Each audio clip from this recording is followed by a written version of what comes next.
માતા ગંગાની વિશાળતા આપણે માપી નથી શકતા. જેટલી પવિત્રતા તેમના જળમાં છે તેનાથી પણ વધુ તેમના મહાત્મ્યની ઊંડાઈ છે. ગંગા સપ્તમી જે લોકમાતા પતિત પાવની દેવી ગંગાને સમર્પિત વિશેષ તિથિ છે, તો આવો તેનું આધ્યાત્મિક મહત્વ જાણીએ જ્યોતિષાચાર્ય ઉર્વિશકુમાર પંડ્યા પાસેથી.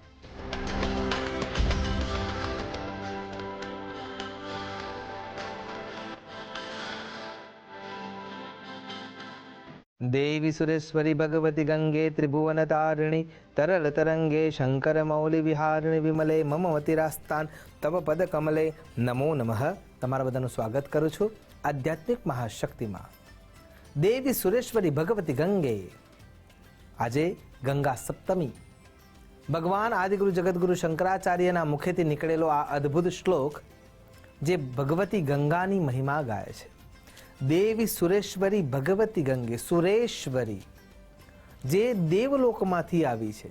અને ખાસ કરીને જ્યારે વિચાર કરીએ ત્યારે ભગવાન શ્રીમન નારાયણના જે પગ છે એ પગને જ્યારે બલિરાજાના આંગણામાં ભગવાન વામન રૂપે જાય છે અને વામન રૂપે ગયા પછી જ્યારે બલિરાજા સંકલ્પ કરે છે અને 3 ભૂમિ જમીનનું દાન કરે છે, એ વખતે ભગવાન વામનમાંથી વિરાટ થાય છે અને વિરાટ થયા પછી જ્યારે ભગવાન પોતાનો પગ ઉપાડે છે, એ જમણો પગ જ્યારે ઉપર જઈ રહ્યો છે, અતળ વિતળ સુતળ તળાતળ રસાતળ મહાતળ પાતાળ ભૂલોક ભવલોક સ્વલોક મહાલોક જનલોક તપલોક અને સત્યલોક, જ્યાં સત્યલોકમાં બ્રહ્મ દેવતા બેઠા છે ત્યાં પગ પહોંચે છે. અને એ વખતે ભગવાનના પગના અંદર રહેલા જે ચિહ્નો છે એ ચિહ્નો જોઈ બ્રહ્માજી પોતાના કમંડળને નીચે રાખી અને ત્યાં ભગવાનના ચરણોનો અભિષેક કરે છે, ભગવાનના પગનું પ્રક્ષાલન કરે છે. નખ નિર્ગતા મુનિવંદિતા દેવસુર સરિતા સરસરી.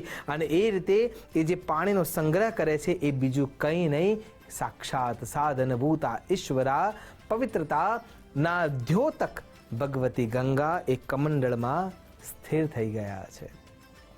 અને જ્યારે ભગીરથજી મહારાજ તપશ્ચર્યા કરવા માટે તૈયાર થાય છે, પોતાના પિતૃઓના ઉદ્ધારણ માટે 3 પેઢીઓ જે કેવળ પિતૃના ઉદ્ધારણ પાછળ ન્યોછાવર થઈ ગઈ છે, અને ત્યારે ભગવતી ગંગા આવવા માટે તૈયાર થાય છે.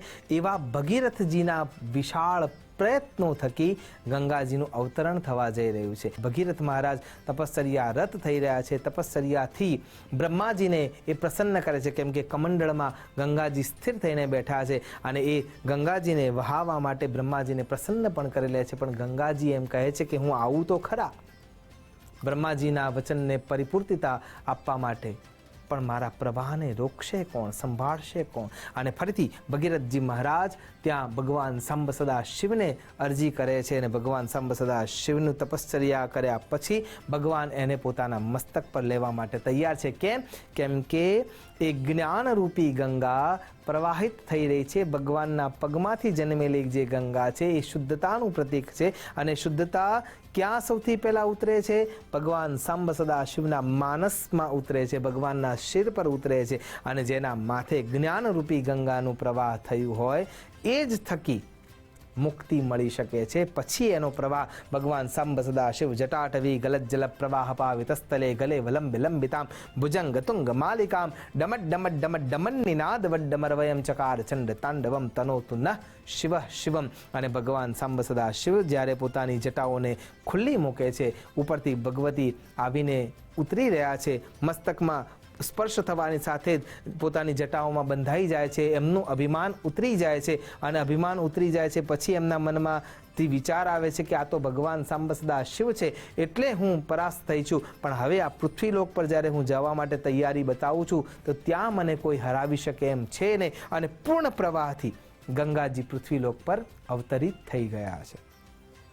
ભગીરથજી આગળ જઈ રહ્યા છે, પણ વચ્ચે જાનુ ઋષિનો આશ્રમ આવે છે. અને એ વખતે જાનુ ઋષિના આશ્રમના અંદર જે ખેતરો તૈયાર થયેલા છે, પાક તૈયાર થયો છે, ત્યાં ગંગાજીનો પ્રવાહ પહોંચી જાય છે. અને ઋષિ ક્રોધમાં આવે છે અને સંપૂર્ણ ગંગાજીને પ્રાશન કરીને પોતાના શરીરમાં ઉદરમાં સ્થિર કરી નાખે છે. ભગીરથજી હાથ જોડીને વિનંતી કરે છે કે મારો જે પ્રગલ્ભ છે, મારો જે આશય છે એ પૂર્ણ નહીં થાય. અને જ્યારે એ દેવી એટલે કે ભગવતી ગંગાજીનું અભિમાન ઉતરી જાય છે ત્યારે પોતાના શરીરમાંથી ગંગાજીને પુનઃ પ્રવાહિત કરે છે. અને એટલા માટે જ્યારે પૃથ્વી પર ગંગાનું પુનઃ અવતરણ થાય છે એ દિવસ એટલે ગંગા સપ્તમીનો દિવસ. અને ગંગા મૈયાને જાહ્નવી કહેવામાં આવે છે, કેમ કે જાહ્નવી ઋષિએ પોતાના શરીરમાંથી એમને બહાર કાઢ્યા છે. અને એટલા માટે ગંગાજીની આજના દિવસે પૂજા અર્ચના આરાધના થાય છે.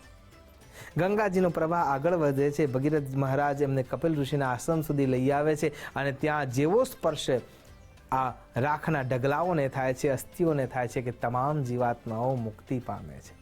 કહેવાનો અર્થ અહીંયા એ છે, દેવી સુરેશ્વરી, એટલા માટે સુરેશ્વરી છે ભગવતી ગંગે ત્રિભુવન તારણી, ત્રણેય લોકના તારણ કરવા માટેનું જે પ્રબળ પ્રશસ્ત પ્રવાહિત દિવ્ય તેજોમય લાવણ્યમય સ્થાન છે, પ્રક્રિયા છે, પ્રશસ્તતા છે, અને એના અંદર રહેતો જે પ્રવાહ છે એ ભગવતી ગંગા છે. ત્રિભુવન તારણી તરલ તરંગે શંકર મૌલી વિહારિણી વિમલે. ભગવાન સાંબ સદા શિવના મૌલી પ્રદેશમાં જે પરિવર્તિત થઈને, પરિભ્રમિત થઈને, પરાભૂત થઈને પછી આવ્યા છે. મમ મતિ રાસ્તાન તવ પદ કમલે, મારા મતિને પણ સુધારનાર બની જજો. તો ગંગા જળ લવકણિકા પીતા. આદિગુરુ જગતગુરુ શંકરાચાર્ય હજી પણ એમ કહે છે કે ગંગાજીનું એક ટપકું જો આપણા શરીર પર સ્પર્શી જાય, જીભ ઉપર આવી જાય, લોહીમાં ભળી જાય, કે શરીરના ત્વચાને પણ અડી જાય, તો અસંખ્ય ઘણા પાપોમાંથી મુક્તિ મળે છે અને મળે જ છે. વૈજ્ઞાનિક કારણો પણ ત્યાં જોવા મળે છે, ધાર્મિક કારણો પણ ત્યાં જોવા મળે જ છે. અને એના આધારે વિચાર કરીએ તો આ કલિયુગમાં આ એકમાત્ર મોટો પુરાવો છે કે જે પાણીને તમે ખાલી સંગ્રહિત કરી રાખો તો યુગો સુધી એ બગડતું નથી. આનાથી મોટો પરચો કયો હોઈ શકે?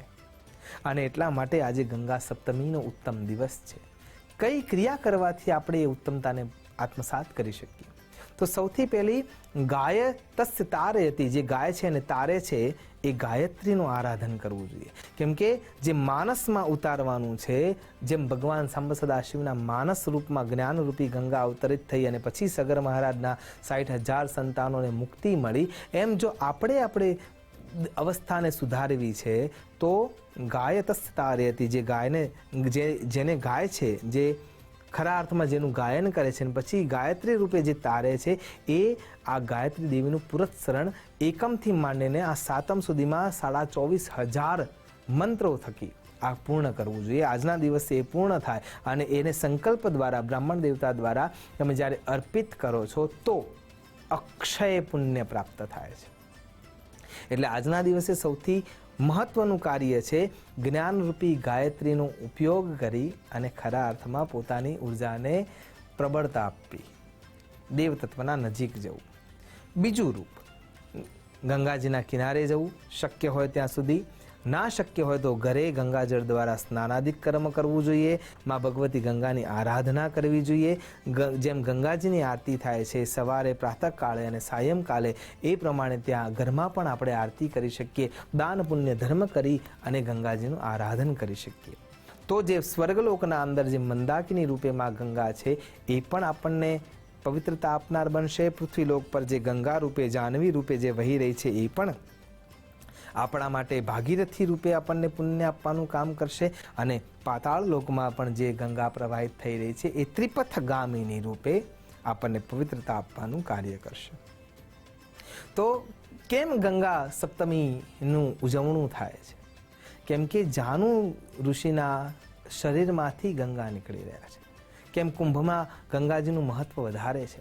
કેમ કે આવા દિવ્ય ઋષિઓના જે શરીરની તપશ્ચર્યા, એમને જે વ્રત લીધું છે એ પૂર્ણ કરવાના માટે જે સ્નાનાદિક કર્મ કરવા માટે ગંગાજીમાં પ્રવેશ કરે છે, ત્યારે એના જે તરંગો છે, એના જે કિરણો છે, એ જ્યારે આપણા શરીરને સ્પર્શે છે, એ પાણી જે પ્રવાહિત થઈને આવે છે, શાહી સ્નાન એટલા માટે તો કરવામાં આવે છે કે સૌથી પહેલાં એ શરીરમાંથી નીકળતું જે પાણી, સ્વતઃ ગંગાજી તો પવિત્ર છે જ, પણ એના અંદર અત્યંત પવિત્રતા વધારવાવાળા જે દિવ્ય ઋષિમુનિઓ એમાં સ્નાન કરે છે અને એમાંથી જે પાણીનો પ્રવાહ આપણને મળે છે એ સાક્ષાત સાધન ભૂતા ઈશ્વરા રૂપે મળે છે અને આપણા અસંખ્ય પાપો ત્યારે નાશ પામે છે. કહેવાનું તાત્પર્ય અહીંયા એ છે કે ગંગા સપ્તમીનો ઉત્તમ દિવસ છે. દાન કરો, પુણ્ય કરો, જપ કરો, તપ કરો, વ્રત કરો, વિધિ વિધાન કરો, યજ્ઞ કરો, યાગ કરો કે અર્ચના, ઉપાસના કે આરાધના કરો. આજના દિવસે આ ઉપાસના કરવાથી ઉત્તમ ગતિ મળે છે, પુણ્ય અક્ષય થાય છે અને ખરા અર્થમાં શુદ્ધતા પ્રાપ્ત થાય છે. અને દેવમ ભૂત્વા દેવમ યજેત, દેવ જેવા વૃત્તિવાળા આપણે થઈએ છીએ અને પછી દેવ તત્વને પ્રાપ્ત કરી શકીએ છીએ. આશા કરું છું ભગવતી ત્રિપથગામિની ગંગાના ચરણોમાં જઈ અને ખરા અર્થમાં આપણે આપણી જાતને શુદ્ધ કરી દેવ તત્વને પ્રાપ્ત કરી શકીએ. એ જ અભ્યર્થના સાથે નમસ્કાર. અસ્તુ સદા શિવોહમ. નમો નમઃ.